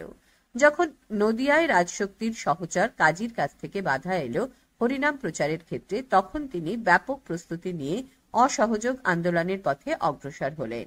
শুধু বৈষ্ণব ধর্মাবলম্বীদের নয়, সমস্ত নাগরিককে তিনি আন্দোলনে যোগদানের জন্য আহ্বান জানালেন। নবদ্বীপে বিশাল মিছিল করার প্রস্তুতি নেওয়া হলো এবং নির্দেশ দেওয়া হলো মিছিলে যোগদানকারীরা প্রত্যেকের সঙ্গে একটি করে মহাদীপ আনবে। সেদিনের সেই মহা মিছিলের বর্ণনা আছে চৈতন্য ভাগবতে। কোট, কোটি কোটি লোক আসি আছয় দুয়ারে, পরশিয়া ব্রহ্মাণ্ড শ্রীহরিধ্বনি করে। হুঙ্কার করিল প্রভু শচীন নন্দন, সুখে পরিপূর্ণ হইল সভার শ্রবণ। হুঙ্কারের সুখে সভে হইলা বিহবল, হরি বলি সভে দ্বীপ জ্বালিল সকল। লক্ষ কোটি দ্বীপ সব চারিদিকে জ্বলে, লক্ষ কোটি লোক চারিদিকে হরি বলে। আনকোট। একে শুধুমাত্র অসহযোগ আন্দোলন বলা চলে না। সেই প্রথম বাংলাদেশ বিশাল মশাল মিছিল প্রত্যক্ষ করল। এই মিছিল শুধু ধর্মাবলম্বীদের মিছিল হয়ে রইল না, কাজীর অত্যাচারের বিরোধী শক্তিরূপে আবির্ভূত হল। সমস্ত নবদ্বীপ সেদিন চৈতন্যদেবের নেতৃত্বে হরিধ্বনিতে আকাশ বাতাস মুখরিত করে এগিয়ে চলল। কিন্তু শেষ পর্যন্ত এই মিছিল অনিবার্য সংঘর্ষের পথে অগ্রসর হল এবং চৈতন্যদেব আপন নেতৃত্বে তার রাশ টেনে ধরলেন। পৃষ্ঠা 24। চৈতন্যদেব সারা ভারতবর্ষে হরিনাম প্রচারের জন্য বিভিন্ন ব্যক্তিকে বিভিন্ন অঞ্চলে প্রেরণ করেন। পুরাতন তীর্থগুলির পুনরুজ্জীবনের আজ্ঞা প্রদান করেন। তার জীবন ছিল তার বাণী। মানুষের অধিকারের ভাষা তিনি স্পষ্ট করে উচ্চারণ করলেন। কোট, চণ্ডালোহপি দ্বিজ শ্রেষ্ঠ হরি ভক্তি পরায়ণ। আনকোট। তিনি আপন জীবনের অনুসৃত আচরণের মাধ্যমে সাধারণ মানুষকে উদ্বুদ্ধ করেছেন। জাতপাতের শৃঙ্খলিত সমাজ ব্যবস্থায় তিনি মানুষের মূল্যবোধের কথা উচ্চারণ করেছেন। কোট, মুচি হয়ে সূচি হয় যদি কৃষ্ণ ভজে। আনকোট। তার প্রেরণায় জাতি ধর্ম নির্বিশেষে সমস্ত মানুষ নবদ্বীপে এবং পুরীতে রথাগ্রে নাম সংকীর্তনে অংশগ্রহণ করে। শুধু বৈষ্ণব তত্ত্ব, ধর্ম ও দর্শনের ইতিহাসে নয়, শ্রী চৈতন্য বাংলাদেশের সামাজিক, অর্থনৈতিক ও রাজনৈতিক জীবনে এক পরিবর্তন অনয়নকারী ব্যক্তিত্ব। এমনকি তিনি দক্ষিণ ভারতেও জাতিভেদের বিরোধিতা করে ভক্তিবাদের উপর ভিত্তি করে এক নতুন সমাজ ব্যবস্থা গড়ে তুলতে চেয়েছিলেন। আধুনিক মন চৈতন্য প্রবর্তিত কীর্তন রীতিকে বর্জন করতে পারেনি, আর এইখানেই চৈতন্যদেবের প্রভাব আধুনিক কালকে এক উল্লেখযোগ্য মর্যাদায় মণ্ডিত করে। যখন কোনো ঐতিহাসিক বলেন যে শ্রী চৈতন্যের মধ্যে বাঙালি প্রথম তার জাতীয় সত্তাকে উপলব্ধি করতে সক্ষম হয়েছিল, তখনই বোঝা যায় শ্রী চৈতন্য বাঙালির জীবনবোধকে, সংস্কৃত চেতনাকে প্রভাবিত করেছেন। আধুনিক মনের কাছে শ্রী চৈতন্য দুটি মূর্তিতে উপস্থিত। প্রথমত তার ঐতিহাসিক মূর্তি, দ্বিতীয়ত তার শাশ্বত মূর্তি।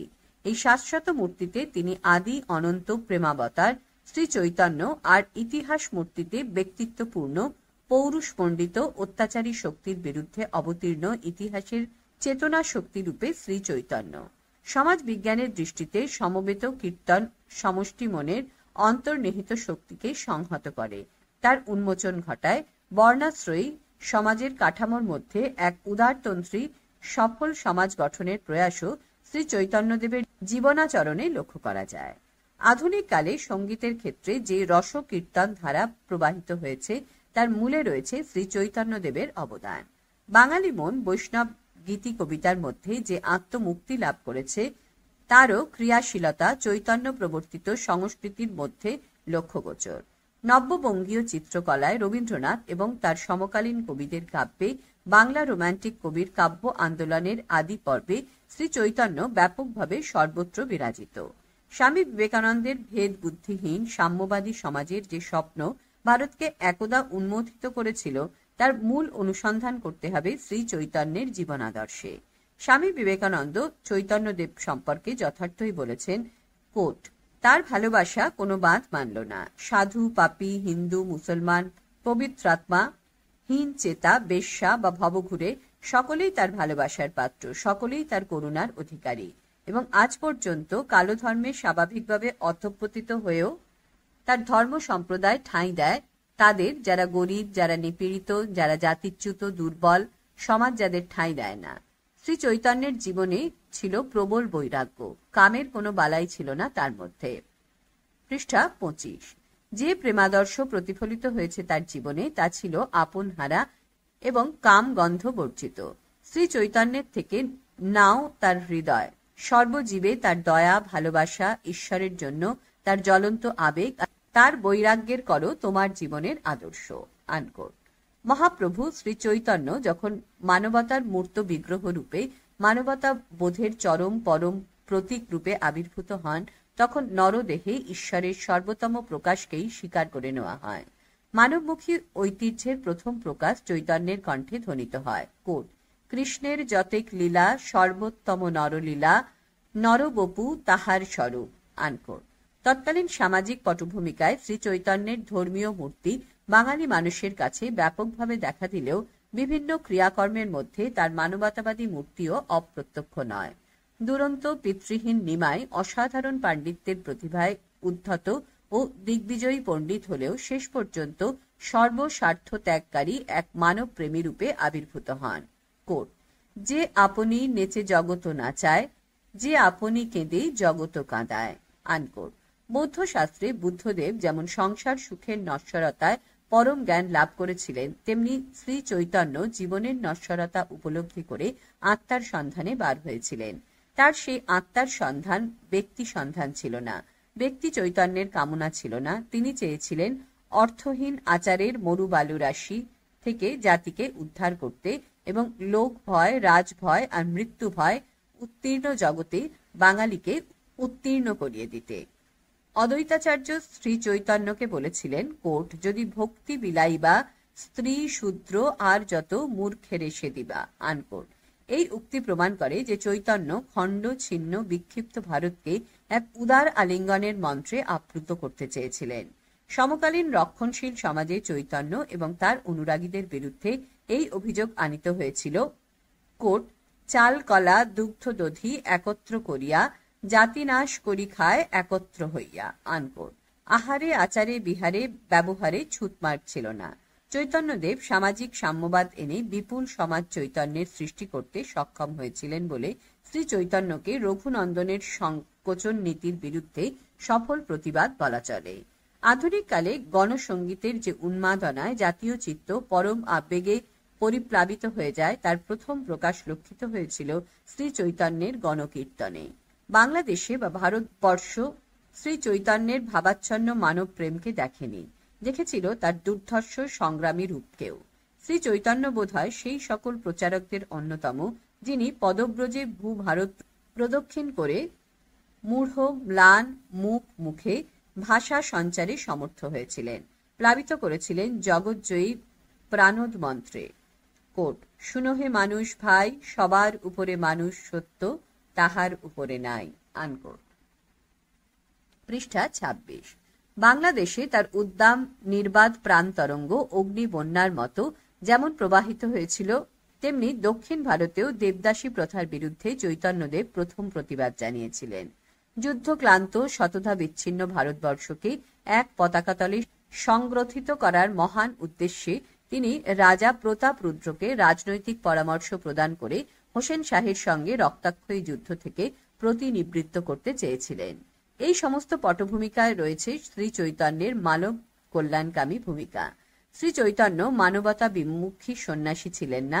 তৎকালীন বাংলাদেশের সামাজিক রাজনৈতিক প্রেক্ষাপটে যখন দলে দলে বর্ণ হিন্দুর অত্যাচারে অন্তজ শ্রেণীভুক্ত মানুষ ও ইসলামিক ধর্মে দীক্ষিত হচ্ছিল, তখন শ্রী চৈতন্য তাদের ভ্রান্ত পথ থেকে সরিয়ে এনে গৌড়ীয় বৈষ্ণব ধর্মের উদার আঙিনায় আতিথ্য দান করেছিলেন। নারী শিক্ষা প্রচারে চৈতন্য মতাবলম্বীদের ভূমিকা ইতিহাসে স্বীকৃত তথ্য। শ্রী চৈতন্য সমকালীন ইতিহাসের প্রাণপুরুষ। ইতিহাসে তার ভূমিকা ভাববাদী বিদ্রোহীর। ডক্টর দীনেশচন্দ্র সেন তার মধ্যে প্রেমকেই পৃথিবীতে একবার মাত্র মূর্তি পরিগ্রহ করতে দেখেছিলেন। বাংলাদেশের শিক্ষা, রাজনীতি, অর্থনীতি ও সাংস্কৃতিক জীবনে চৈতন্য বিকাশের ক্ষেত্রে চৈতন্যদেবের অনন্য ভূমিকাকে স্মরণ না করে উপায় নেই। শাক্ত ও বৈষ্ণবের দ্বন্দ্বে ক্ষতবিক্ষত সমাজে চৈতন্যদেবের আদর্শ যে কতখানি ক্রিয়াশীল তা প্রমাণিত হয় পরবর্তীকালে রামপ্রসাদের বিখ্যাত শাক্ত সঙ্গীতে। কালী হলিমা রাসবিহারী নটবর বেশে বৃন্দাবনে। পরবর্তীকালে শ্রী চৈতন্য বাংলাদেশের সর্বাত্মক মুক্তির প্রাণ পুরুষ রূপে কথিত হয়েছেন। দক্ষিণ ভারতে বিভিন্ন ধর্ম সম্প্রদায় নিজেদের চৈতন্যপন্থী রূপে পরিচয় দেয়। আধুনিক মানুষের সমন্বয়ী জীবন দর্শনের চাহিদা মিটিয়েছে বৈষ্ণব ধর্ম। গিরিশচন্দ্র, বিবেকানন্দ, অশ্বিনী কুমার, বিপিন চন্দ্র পাল, দেশবন্ধু চিত্তরঞ্জন প্রমুখের বৈষ্ণব মানসিকতায় শ্রী চৈতন্যের সমন্বয়ী জীবনাদর্শের প্রকাশ। কেবল বৈদগ্ধ্য নয়, আচরণে ও অভিব্যক্তিতে সমন্বয়ী ভাব প্রকৃষ্টভাবে মূর্ত হয় শ্রী রামকৃষ্ণে। শ্রী রামকৃষ্ণ চৈতন্যদেব সম্পর্কে বলেছেন, চৈতন্যদেবের জ্ঞান সৌর জ্ঞান, জ্ঞান সূর্যের আলো, আবার তার ভিতর ভক্তিচন্দ্রের শীতলা আলো ছিল। ব্রহ্মজ্ঞান, ভক্তিপ্রেম দুই ছিল। আনকোট। শ্রী রামকৃষ্ণ কথামৃত। তৃতীয় ভাগ। শ্রী চৈতন্য বৌদ্ধের বুদ্ধ, শৈবের শিব, শাক্তের শক্তি, বৈষ্ণবের ভক্তি। আধুনিক ভারতের নবগঠিত জাতীয় চেতনা যে বলিষ্ঠভাবে আত্মপ্রকাশ করেছে তার প্রাণপুরুষ হলেন শ্রীকৃষ্ণ চৈতন্য। শ্রী চৈতন্য সম্পর্কে স্বামী বিবেকানন্দ যথার্থই বলেছেন, একবার মাত্র এক মহতী প্রতিভা সেই অবিচ্ছিন্ন অবিচ্ছেদক জাল ছেদন করিয়া উত্থিত হইয়াছিলেন, ভগবান শ্রীকৃষ্ণ চৈতন্য। তিনি ন্যায়ের অধ্যাপক হইয়া বাগযুদ্ধে লোককে পরাস্ত করিতেন।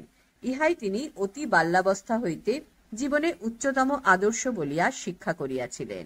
কোন মহাজনের কৃপায় এই ব্যক্তির সারা জীবন পরিবর্তিত হইয়া গেল। তখন তিনি বাদ, বিসম্বাদ, তর্ক, ন্যায়ের অধ্যাপকতা সবই পরিত্যাগ করিলেন। জগতে যত বড় বড় ভক্তির আচার্য হইয়াছেন, এই প্রেমোন্মত্ত চৈতন্য তাহাদের অন্যতম। আনকোট। পৃষ্ঠা 27। চৈতন্যদেব বিষয় বিতৃষ্ণ, সংসার বিরাগী, নিরভিমান, অথচ পণ্ডিত, উদার শাস্ত্রে নিপুণ, বিতর্কিত যুক্তিবাদী বিচারক। তিনি বাংলাদেশে নব অভ্যুদয়ের প্রাণ প্রবাহ। শ্রী চৈতন্যের ন্যায় নিঃস্বার্থ, পরার্থপর, সাত্ত্বিক প্রকৃতি ও আধ্যাত্মিক বলে বলিয়ার ব্যক্তিরাই মানব সমাজের সংগঠক ও সংরক্ষক। স্বামী সারদেশানন্দ তার শ্রী চৈতন্যদেব গ্রন্থে যথার্থই বলেছেন, বর্তমান বাঙালি জাতির ধর্ম, সংস্কৃতি, ভাষা, সাহিত্য, সঙ্গীত, শিল্প সম্পদ যাহা কিছু গৌরবের, সমস্তই চৈতন্যদেবের ভাবরাশিতে পুষ্ট। তাহার প্রভাবে প্রচলিত জন্মগত অধিকারকে অতিক্রম করিয়া গুণ কর্ম সহায়ে বহু মহানুভব গোস্বামী আখ্যা ধারণ পূর্বক সমাজ শীর্ষে প্রকৃত ব্রাহ্মণের আসনে সমাসীন হইয়াছেন এবং জাতিকে সুপথে পরিচালনা করিয়াছেন। তাহাদের কীর্তিকলাপে সারা দেশ পরিব্যাপ্ত। আনকোট। খ। পরিচিতি। পৃষ্ঠা 28। 1. শ্রীরূপ গোস্বামী পরিচিতি। শ্রী চৈতন্য প্রচারিত শ্রী গৌড়ীয় বৈষ্ণব ধর্ম ও তত্ত্বাদর্শ একটি দার্শনিক মতবাদ রূপে বিস্তার লাভ করতে পারত না যদি বৃন্দাবনের ষড় গোস্বামী না থাকতেন। শ্রী চৈতন্যের তিরোধানের পর বৈষ্ণব সমাজের নেতৃত্বের ভার অর্পিত হয় নিত্যানন্দের উপর। তার প্রয়াণের পর পুত্র বীরভদ্রের হাতে নেতৃত্বের ভার অর্পিত হয়েছিল। কিন্তু অবধূত নিত্যানন্দ ও বীরভদ্র কারোর দার্শনিক প্রবণতা ছিল না। তারা আবেগে সাধারণ মানুষকে আবিষ্ট করলেও কলটকে কয়েকাল ল টয় হসন্ত কয়েকাল রিলিজিয়ান করতে গেলে যে দার্শনিক মননের সুকঠিন ভিত্তির প্রয়োজন তা তাদের ছিল না। বৃন্দাবনের ষড় গোস্বামীর সাহায্য না বাংলার বৈষ্ণব ধর্ম সহজিয়া সাধনার উপরে উঠতে পারত না। হয় খড়দহ আর না হয় শ্রীখণ্ড সম্প্রদায় গৌড়ীয় বৈষ্ণব সমাজকে পরিচালিত করত। বৃন্দাবনের ষড় গোস্বামীদের, বিশেষত সনাতন, রূপ ও জীব গোস্বামী সংস্কৃত ভাষায় রচিত গ্রন্থগুলি আবেগমূলক বৈষ্ণব মতাদর্শকে একটা সর্বভারতীয় দার্শনিক প্রত্যয় দান করেছে। কৃষ্ণদাস কবিরাজ শ্রী চৈতন্য চরিতামৃতে সর্বপ্রথম ষড় গোস্বামীর উল্লেখ করেছেন। শ্রীরূপ, সনাতন ভট্ট রঘুনাথ, শ্রীজীব গোপাল ভট্ট দাস রঘুনাথ এই 6 গোসাঞ্জির করিচরণ বন্দন, যাহা হইতে বিঘ্ননাশ অভীষ্ট পূরণ। সনাতন ও তার ভ্রাতুষ্পুত্র জীব গোস্বামীর আত্মপরিচিতি সূত্রে জানা যায় তারা কর্ণাঢী, ক মধ্যে আকার, ঢয় দীর্ঘই, ব্রাহ্মণ এবং জমিদার বংশীয় ছিলেন। তাদের বংশপীঠিকা নিম্নরূপ: Jagadguru dash Aniruddha dash Rupeshwar dash Padmanabha dash Mukunda dash Kumardev. কুমারদেবের থেকে পরপর এসছে জ্যেষ্ঠ, মেঝ, সনাতন, রূপ, অনুপম ব্র্যাকেটে বল্লভ, জীব গোস্বামী। এরা প্রথমে নৈহাটিতে, নবহট্টে, পরে চন্দ্রদ্বীপে, বাকলায় বা বরিশালে এবং চৈতন্য অনুচর হবার প্রাক্কালে যশোহরের নিবাস স্থাপন করেন। সনাতন, রূপ, অনুপম তাদের জ্যেষ্ঠ ভ্রাতা, নাম অজ্ঞাত, হোসেন শাহর উচ্চপদস্থ কর্মচারী ছিলেন। রূপ ছিলেন দবির খাস বা একান্ত সচিব, খাস মুন্সি। সনাতন ছিলেন সাকর মল্লিক, অনুপম বা বল্লভ ছিলেন ট্যাক্সশালের অধ্যক্ষ। এদের জ্যেষ্ঠ ভ্রাতা চন্দ্রদ্বীপের প্রশাসক ছিলেন। প্রজাপীড়ন ও অর্থ আত্মসাতের দায়ে হুসেন শাহ তাকে পদচ্যুত করেন। সনাতন চৈতন্য ভক্ত হবার পর রাজকার্যে অবহেলা দেখান, উড়িষ্যা অভিযানে সুলতানের সঙ্গী হতে অস্বীকার করেন। পৃষ্ঠা 29।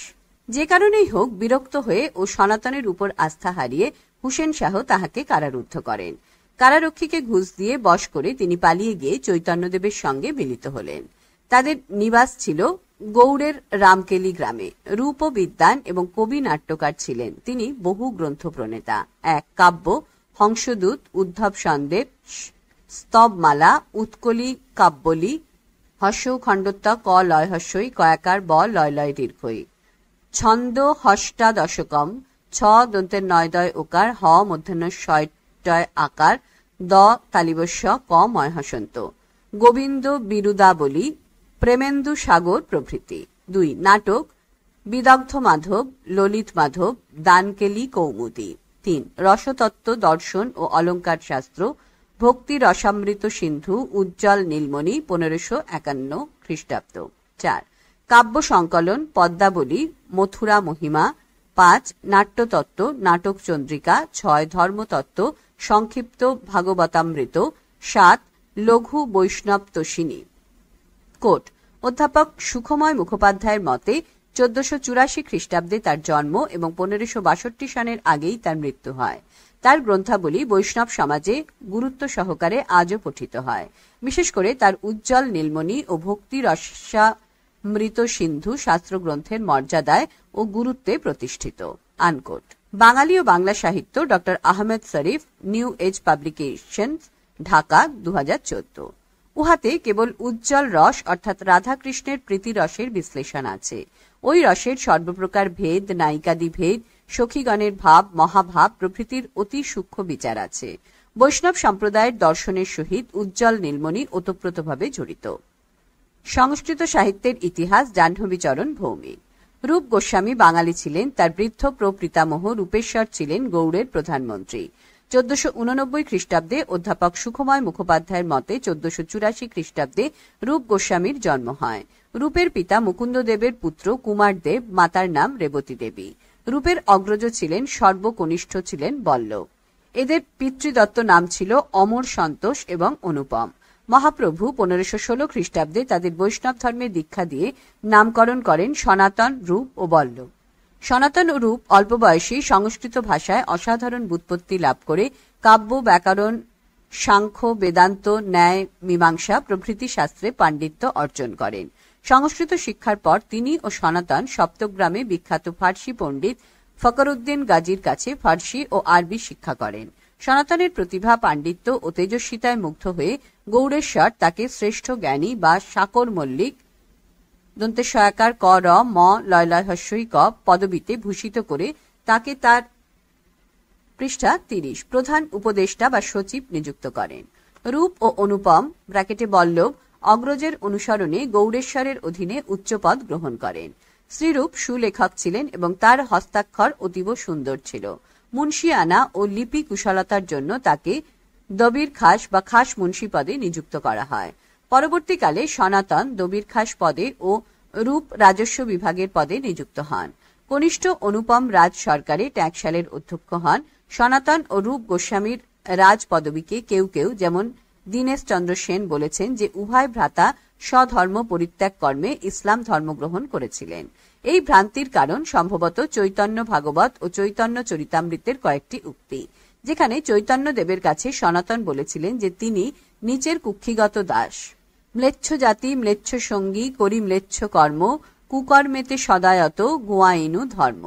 কিন্তু ম্লেচ্ছ শব্দের অর্থ মুসলমান নয়, কেননা বহু প্রাচীন গ্রন্থে অহিন্দু আচারযুক্ত জাতি সবর কিরাতকেও ম্লেচ্ছ বলা হয়েছে। প্রাক ইসলাম যুগে অশুদ্ধ ভাষা প্রয়োগের জন্য অনাচারী অসুরদের ম্লেচ্ছ বলা হয়েছে। সনাতন ও রূপ গৌড়েশ্বরের দাসত্ব গ্রহণ করতেন বলে তারা নিজেদের ম্লেচ্ছ অর্থাৎ ব্রাত্য বলেছেন। শ্রীজীব গোস্বামীও তার বংশ পরিচয় তাদের ধর্মান্তর গ্রহণ সম্পর্কে কিছু বলেননি। সন্ন্যাস গ্রহণের কিছুদিন পরে চৈতন্যদেব 1513 থেকে 14 খ্রিস্টাব্দে সনাতন ও রূপের সঙ্গে মিলিত হওয়ার জন্য রামকেলি গ্রামে উপস্থিত হন। মহাপ্রভুর সংস্পর্শে উভয় ভ্রাতার মনে বৈরাগ্য উদিত হয়। মহাপ্রভু তার ধর্মাচরণের জন্য উভয়কে পরম সুহৃদ রূপে গ্রহণ করেন। বৈষ্ণব ধর্মে দীক্ষা দিয়ে 1516 খ্রিস্টাব্দে তাদের সনাতন ও রূপ নামে অভিহিত করেন। তারা উচ্চ রাজপথ ও সংসার ধর্ম ত্যাগ করে সোপার্জিত অর্থ ব্রাহ্মণ, বৈষ্ণব ও দুস্থ আত্মীয় স্বজনের ভরণ পোষণের জন্য এবং দেবালয় ও দেবকীর্তির সংরক্ষণের জন্য বিলিয়ে দিয়ে বৈষ্ণব ধর্ম প্রচারের জন্য বৃন্দাবনে গমন করেন। তাদের শেষ জীবন সেখানে অতিবাহিত হয়। মাধুকরী করে তারা জীবনযাপন করতেন এবং প্রেম ধর্ম প্রচারের জন্য গ্রন্থ রচনায় ব্যাপৃত থাকতেন। সনাতন ও রূপ বাঙালি বলে তাদের গ্রন্থাবলী বাংলায় রচিত। শ্রীরূপ গোস্বামীর প্রিয় শিষ্য ও ভ্রাতুষ্পুত্র শ্রীজীব তার কাছে শাস্ত্র ও ধর্ম শিক্ষা গ্রহণ করেন। তিনি শ্রীরূপের সমস্ত গ্রন্থের এবং বৈষ্ণব ধর্মের বহু প্রামাণ্য গ্রন্থের টিকা ও ব্যাখ্যা প্রণয়ন করেছিলেন। উজ্জ্বল নীলমণির যে টিকা তিনি প্রণয়ন করেছিলেন তা লোচন রচনী নামে বিখ্যাত। 2. উজ্জ্বল নীলমণি পরিচিতি, পৃষ্ঠা 31। শ্রীরূপ গোস্বামী লিখিত উজ্জ্বল নীলমণিতে শৃঙ্গার রসকে নূতন দৃষ্টিকোণ হইতে ব্যাখ্যা প্রসঙ্গে সমগ্র অলঙ্কার শাস্ত্রকেই অপ্রাকৃত পটভূমিকায় স্থাপন করিয়া অলঙ্কার তত্ত্বকে নূতনভাবে উপস্থাপিত করিয়াছেন।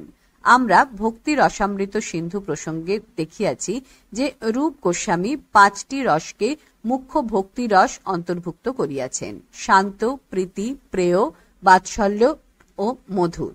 উজ্জ্বল নীলমণিতে এই 5টি মুখ্য রসের প্রধানত যে শৃঙ্গার, মধুর বা উজ্জ্বল রস, তাহাকেই নূতন আধ্যাত্ম ব্যঞ্জনায় মণ্ডিত করা হইয়াছে। তাই ইহার নাম উজ্জ্বল নীলমণি, অর্থাৎ নীলমণি বা কৃষ্ণের উজ্জ্বল বা শৃঙ্গার রসের ব্যাখ্যা বিশ্লেষণ। লেখক সংস্কৃত অলঙ্কার শাস্ত্রে প্রোক্ত শৃঙ্গার রসকেই বিচার বিশ্লেষণ করিয়াছেন বটে, কিন্তু কৃষ্ণকে নায়ক চূড়ামণি বা শ্রেষ্ঠ নায়ক রূপে গ্রহণ করিয়া সেই আলোকে উজ্জ্বল রসকে উপস্থাপিত করিয়াছেন। ইহাতে তাই আদর্শ নায়ক নায়িকার কৃষ্ণ ও রাধার পটভূমি হইতে অলঙ্কার ও রসতত্ত্ব ব্যাখ্যাত হইয়াছে। উজ্জ্বল রসের স্থায়ী ভাব হইতেছে প্রিয়তা বা মধুরা রতি। কৃষ্ণ গোপীর শৃঙ্গার সম্ভোগ লীলায় এই রসের পরিপূর্ণ পুষ্টি। কৃষ্ণের এই স্থানুভব, রতি বিভাবনা, অনুভব, সঞ্চারী ভাব, সাত্ত্বিক ভাব প্রভৃতির সাহায্যে ভক্তের হৃদয়েও মধুর রসের প্রতীতি সৃষ্টি করে। এই রতিকে তাই ভক্তি রসরাজ বলা হয়। প্রথমে আলম্বন বিভাবনা বর্ণনা প্রসঙ্গে কৃষ্ণকে পতি বা উপপতি নায়ক রূপে উপস্থাপিত করা হইয়াছে। অলঙ্কার শাস্ত্রে পরকীয়া নায়িকার প্রতি প্রীতি রসাভাব বলিয়া গণ্য হইয়াছে, কিন্তু কৃষ্ণকে উপপতি বলিয়া প্রাকৃত অর্থে তুচ্ছ করা যায় না। তিনি নিজে রসাস্বাদনের জন্য রস নির্যাস সাদার্থম অবতারিণী আবির্ভূত হইয়াছিলেন। নায়িকা প্রকরণেও এইরূপ বৈচিত্র্য দেখা যায়। উজ্জ্বল নীলমণির নায়িকাগণ সকলেই কৃষ্ণবল্লভা। কৃষ্ণের বিবাহিত পত্নীর সংখ্যা নিতান্ত অল্প নহে। ব্রজমণ্ডলে তাহার প্রিয়ার সংখ্যা 16 সহস্র এবং দ্বারকার পত্নীরাও 108 জন। রূপ গোস্বামী দেখাইয়াছেন যে এই নায়িকাগণ ঠিক পরকীয়া নায়িকা নহেন, কারণ ইহাদের সকলের সঙ্গেই কৃষ্ণের গান্ধর্ব মতে বিবাহ হইয়াছিল, কিন্তু এই বিবাহের কথা প্রচ্ছন্ন ছিল বলিয়া ইহারা পরকীয়া নায়িকা বলিয়া পরিচিত। অবশ্য গোপগণের সঙ্গে এই স্ত্রীদের কোন প্রকার দাম্পত্য সংযোগ ঘটে নাই। কৃষ্ণের মায়ায় তাহারা মায়া স্ত্রী লইয়া ভুলিয়াছিল। এই জন্য ব্রজদেবীদের পাতিব্রত্যে হানি হয় নাই। ন জাতু ব্রজ দেবীনাং পতিভি সহ সঙ্গম। ইহাদের মধ্যে বৃন্দাবনের রাস রসেশ্বরী শ্রী রাধা সর্বশ্রেষ্ঠা। তাহাকে রূপ গোস্বামী তন্ত্রের মহাশক্তির সঙ্গে একীভূত করিয়া বলিয়াছেন, ইনি কৃষ্ণের হলাদিনী মহাশক্তি। রূপ গোস্বামী নায়ক নায়িকা দ্যুতি প্রভৃতিকে অলঙ্কার শাস্ত্রের আদর্শ অনুসারে এবং কৃষ্ণা শক্তিকে কেন্দ্র করিয়া অতি বিস্তৃত আকারে বর্ণনা করিয়াছেন।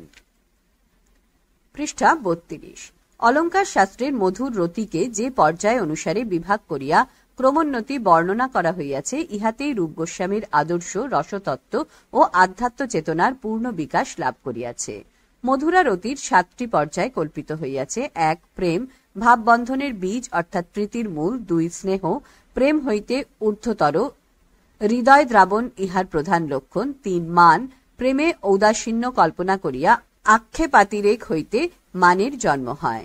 4. প্রণয়, বন্ধুর বিশ্বস্ততা অর্থাৎ বিশ্রম্ভ। 5. রাগ, প্রেমের বন্দনার আনন্দিক রূপান্তর। 6. অনুরাগ, নিত্য নবনব প্রেম। 7. ভাব বা মহাভাব, প্রেমের পরাকাষ্ঠা ব্রজগোপীরা যে প্রেম উপলব্ধি করিয়াছিলেন। এই সমস্ত বর্ণনায় দেখা যাইতেছে যে আদি রসকে অপ্রাকৃত বিভাবনার সাহায্যে উজ্জ্বলতম করিয়া তোলাই উজ্জ্বল নীলমণির উদ্দেশ্য। তিনি তাই কৃষ্ণকে প্রধান নায়ক রূপে বরণ করিয়া পুরাতন অলঙ্কার শাস্ত্রের নায়ক নায়িকা দ্যুতি এবং ভাব ও রসের তত্ত্বকে বিশুদ্ধ শৃঙ্গার রসের পক্ষ হইতে বর্ণনা করিয়াছেন। অবশ্য রূপ গোস্বামীর ভক্তিতত্ত্ব আদি রসেরই নির্যাস মাত্র। তবে আধ্যাত্ম চেতনায় আস্থাহীন পাঠকের নিকট এই সমস্ত উজ্জ্বল রসের বর্ণনা অনেক সময় ইন্দ্রিয় পারবশ্য বলিয়া মনে হইবে। পরবর্তীকালের বৈষ্ণব সমাজে ইন্দ্রিয় পরতন্ত্রতার যে বিষময় ফল ফলিয়াছিল, তাহার কারণ অপ্রাকৃত শৃঙ্গার রসের স্থূল প্রাকৃত হস্তাবলে। সে যাহা হোক, রূপ গোস্বামীর ভক্তি রসামৃত সিন্ধু ও উজ্জ্বল নীলমণি 1600 ও 1700 শতাব্দীর বৈষ্ণব ধর্ম, সাহিত্য ও দর্শনকে পরিপূর্ণতা দিয়াছে, পরিপুষ্ট করিয়াছে। একটা নূতন রস, প্রতীতি ও উপলব্ধির আদর্শ সৃষ্টি করিয়াছে, তাহা স্বীকার করিতে হইবে। বাংলা সাহিত্যের ইতিবৃত্ত, 2য় খণ্ড, ডক্টর অসিত কুমার বন্দ্যোপাধ্যায়। উজ্জ্বল নীলমণি গ্রন্থের প্রধান উপজীব্য বিষয় বৃন্দাবনের নিত্যলীলা, শ্রীকৃষ্ণ, রাধা ও অন্যান্য ব্রজাঙ্গনাদের অফুরন্ত প্রাণ রহস্য। কিন্তু নায়ক নায়িকা রূপে কল্পিত ভগবান শ্রীকৃষ্ণ এবং রাধা ও ব্রজ সুন্দরীরাই পার্থিব নররানীর মূর্ত প্রতীক হয়ে উঠেছেন। পার্থিব নরনারীর প্রেম, মিলন ও বিরহের আনন্দ বেদনায় যেন তাদের প্রেমলীলায় রূপায়িত হয়ে উঠেছে। নায়কের নায়িকার ভালো লাগা, নায়কের গুণে নায়িকার মুগ্ধ হওয়ায়, নায়কের গুণে এই সমস্তই উজ্জ্বল নীলমণিতে রূপায়িত। কোট: উন্মিলিত যৌবনের কুসুমাঞ্জলি নিয়ে নায়িকা এগিয়ে যায় তার দ্বৈতের পায়ে দেহ মন সমর্পণ করতে। সুমধুর আহ্বানে নায়ক অভিনন্দিত করে তার প্রেমাস্পদ নায়িকাকে। 2টি বাহু প্রসারিত করে আলিঙ্গন পিয়াসে নায়িকার দেহ মন আনন্দ উল্লাসে রোমাঞ্চিত হয়ে ওঠে। পৃষ্ঠা 33।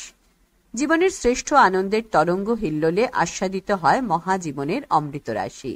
জীব জীবনের এই অমৃত স্বাদই ব্রহ্ম স্বাদের প্রতিকল্প। ব্রহ্মা স্বাদ সহোদর।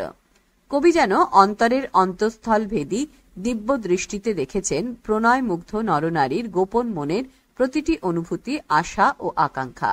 বিদগ্ধগণ জীবনের এই আনন্দ ধারাকেই বলেছেন মধুর রস। রূপ গোস্বামীর উজ্জ্বল নীলমণি সেই উজ্জ্বলাক্ষ মধুর রস বা শৃঙ্গার রসের পূর্ণাঙ্গ বিস্তৃত আলোচনা। আনকোট। ভূমিকা: হীরেন্দ্র নারায়ণ মুখোপাধ্যায় সম্পাদিত উজ্জ্বল নীলমণি, কলকাতা, 1372। পাত্রপাত্রী ভেদে 2টি ধারা, স্বকীয়া পরকীয়া। উভয়বিধ প্রেমে পূর্ব রাগ হলেও অল্প বিস্তর পার্থক্য থাকে। ধর্ম ও সামাজিক মতে গৃহীতা নায়িকার সঙ্গে প্রেম হল স্বকীয়া, আর অনুরা বা পররা নায়িকার সঙ্গে যে প্রেম তাকে পরকীয়া প্রেম বলে। রূপ গোস্বামী তার উজ্জ্বল নীলমণি গ্রন্থে অসামান্য কৃতিত্বের সঙ্গে স্বকীয়া ও পরকীয়া প্রেমের নায়ক নায়িকার প্রেমের মন বিশ্লেষণ করেছেন। তাছাড়া তিনি অবলম্বন ও উদ্দীপন বিভাগ, পূর্বরাগ, অনুরাগ, মান, বিরহ, অভিসার, কলহান্তরিতা, বিপ্রলম্ভ, প্রবাস, প্রেম বৈচিত্র্য ইত্যাদি বিচিত্র ভাব ও অবস্থার বিশদ আলোচনা করেছেন।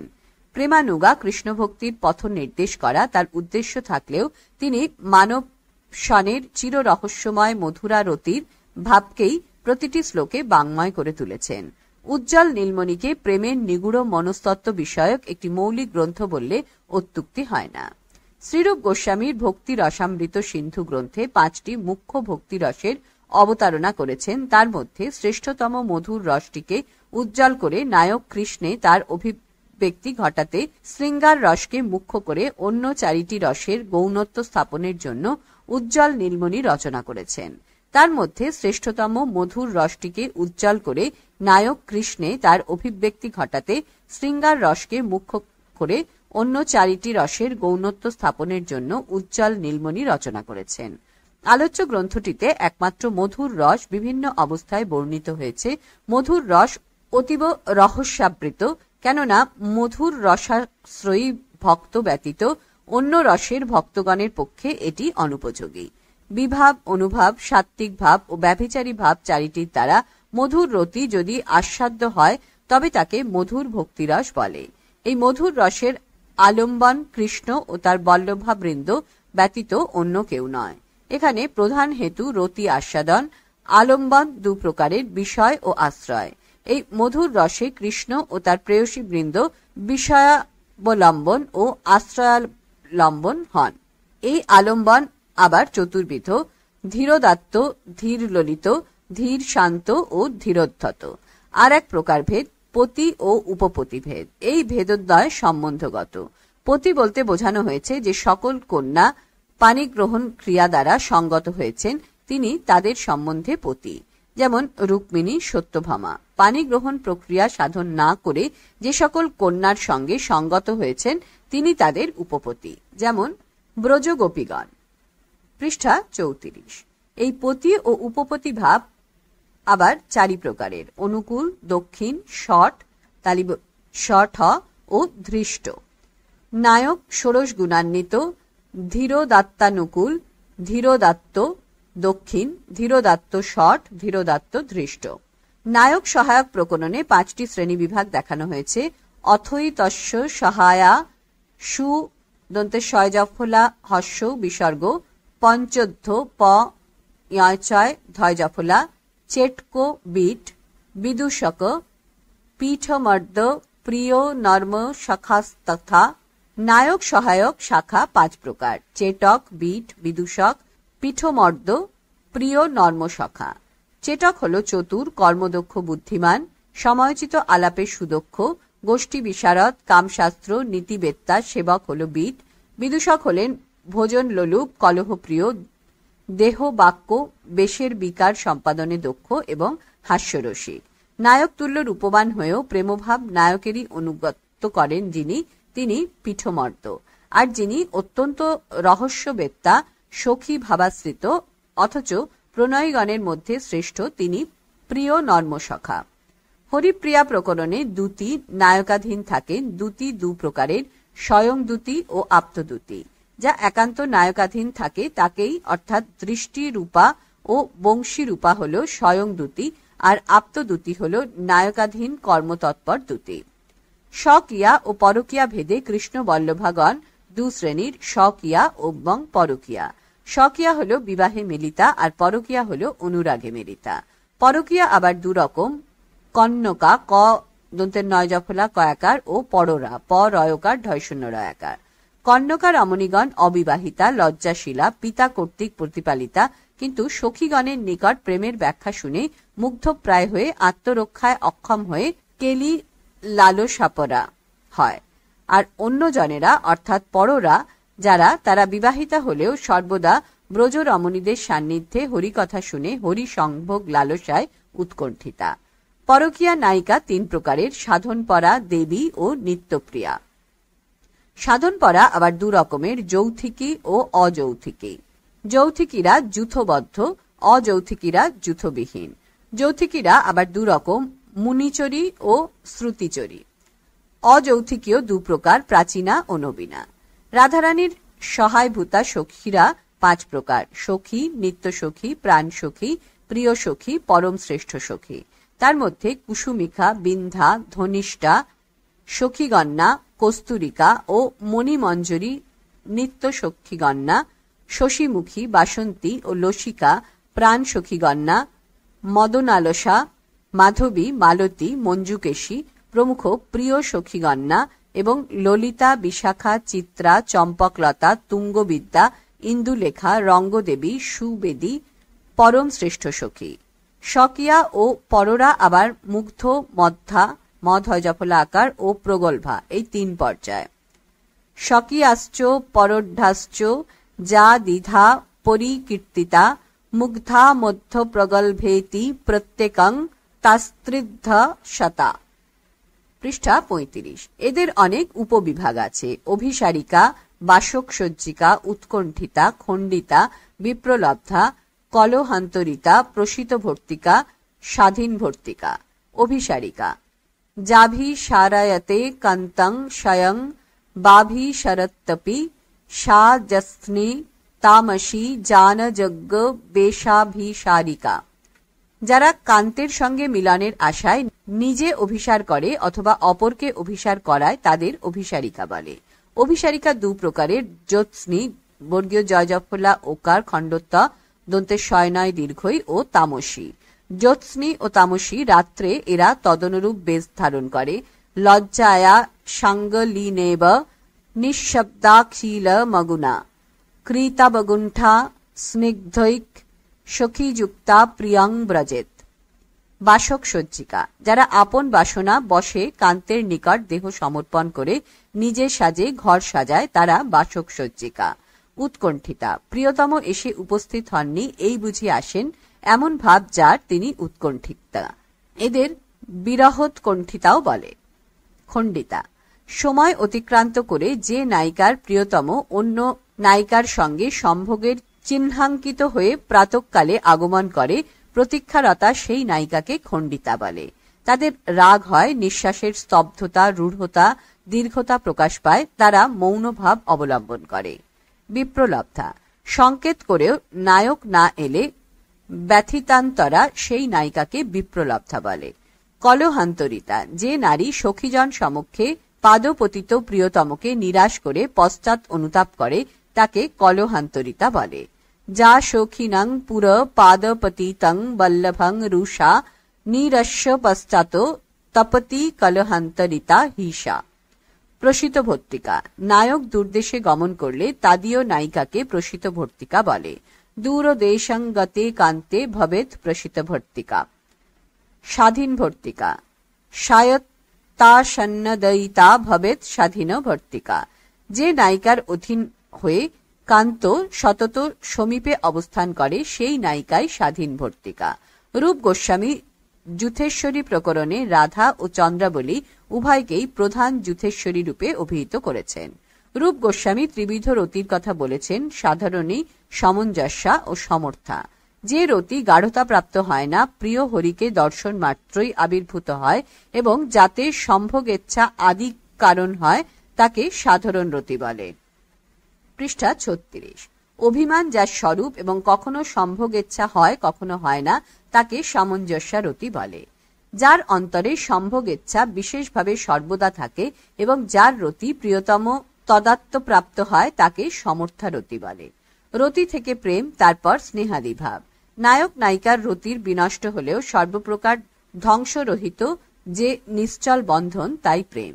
সেই প্রেম শেষাবধি বিদ্যমান থেকে চিত্তদীপকে প্রদীপ্ত করে, হৃদয়কে দ্রব করে, তখন একে স্নেহ বলে। স্নেহোদ্রেক স্বভাবে উত্থিত হয়ে বিশেষত্ব বহন করলে তাকে মান বলা হয়। গাঢ় বিশ্বাস ধারণ করলে উক্ত মান প্রণয় রূপে অনুভব করালে তাকে রাগ বলা হয়।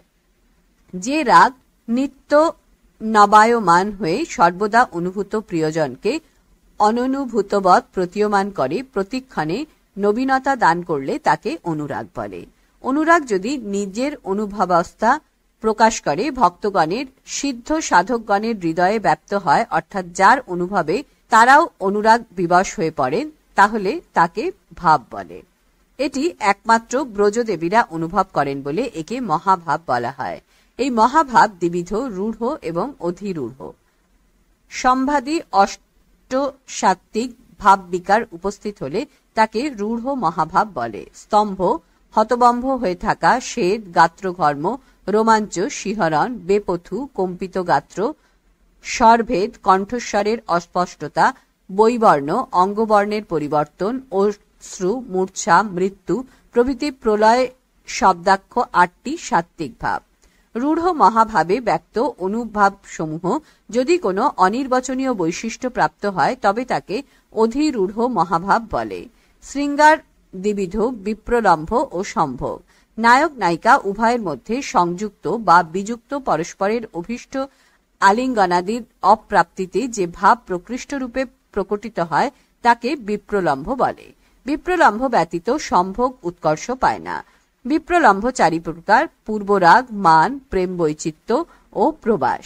পূর্বরাগ: রতির্যা সঙ্গমাৎ পূর্বং দর্শন শ্রবণাদিজা তয়োরুন্মীলতি প্রজ্ঞৈ পূর্বরাগ স উচ্যতে। দর্শন 3 প্রকারের: সাক্ষাৎ দর্শন, চিত্রে দর্শন, স্বপ্নে দর্শন। পূর্বরাগ 3 প্রকার: সাধারণ, সমঞ্জস এবং প্রৌঢ়। মান: পরস্পর অনুরক্ত ও একত্রে অবস্থিত থাকলেও নায়ক নায়িকার মধ্যে স্ব স্ব অভিপ্রেত আলিঙ্গন ও বীক্ষণাদি ব্যাপারে প্রতিবন্ধক যে ভাবের উদয় হয় তাকে মান বলে। এই মানের সঞ্চারী ভাব হল নির্বেদ, শঙ্কা ইত্যাদি 10 প্রকার ভাব। পৃষ্ঠা 37। হেতুর তারতম্য বশত মান 3 প্রকার: লঘু, মধ্যম, প্রৌঢ়। অল্পায়াসে সাধ্য হলে তা লঘু মান, যে মান যত্নে সাধ্য হয় তা মধ্যম মান, যে মান নানা উপায়েও সাম্য লাভ করে না তা প্রৌঢ় বা মহিষ্ঠ মান। প্রেম বৈচিত্র্য: প্রেম বৈচিত্র্য প্রিয়স্য সন্নিকর্ষেহপি প্রেমোৎকর্ষ স্বভাবত যা বিশ্লেষ ধিয়ার্তিস্তৎ প্রেম বৈচিত্র্যমুচ্যতে। প্রেমোৎকর্ষ স্বভাবে প্রিয় সন্নিকটে থেকে বিরহ ভয়ে হৃদয়ে সঞ্জাত যে আরতি তাকে প্রেম বৈচিত্র্য বলে। প্রবাস: পূর্বে মিলিত নায়ক নায়িকা দেশান্তরে, দূরে বা নিকটে গমনাদি বশত ব্যবধানকে প্রবাস বলে। প্রবাস 2 প্রকার: বুদ্ধিপূর্বক ও অবুদ্ধিপূর্বক। কার্যানুরোধে দূর গমনকে বুদ্ধিপূর্বক প্রবাস বলে। দূরে কার্যানুরোধেন গমন সাদ বুদ্ধিপূর্বক। পরাধীনতা থেকে উদ্ভূত যে সুদূর প্রবাস তাই অবুদ্ধিপূর্বক প্রয়াস। নায়ক নায়িকার পরস্পর দর্শন, আলিঙ্গন, সম্ভাষণ ও স্পর্শাদির দ্বারা যে পরস্পর সুখ তাৎপর্য উল্লাসপ্রাপ্ত ভাবই সম্ভোগ রূপে কথিত হয়। সম্ভোগ চতুর্বিধ: সংক্ষিপ্ত, সংকীর্ণ, সম্পন্ন ও সমৃদ্ধিমান। রূপ গোস্বামীর উজ্জ্বল নীলমণি গ্রন্থের আদর্শই পরবর্তীকালে গৌড়ীয় বৈষ্ণব সমাজ একনিষ্ঠ করে। আলোচ্য গ্রন্থের তত্ত্বানুযায়ী বৈষ্ণব সাহিত্য পদাবলী রচিত হয় যা চৈতন্যোত্তর যুগের রসভাষ্য রূপে অভিহিত। গৌড়ীয় ধর্মক্ষরণে ও প্রসারণে রূপের কৃতিত্ব অনস্বীকার্য। উজ্জ্বল নীলমণি গ্রন্থটি তার মনীষা, ভূয় দর্শন, রসতত্ত্ব, ভক্তিতত্ত্ব ও কাব্য প্রতিভার অনন্য নিদর্শন রূপে পরিগণিত।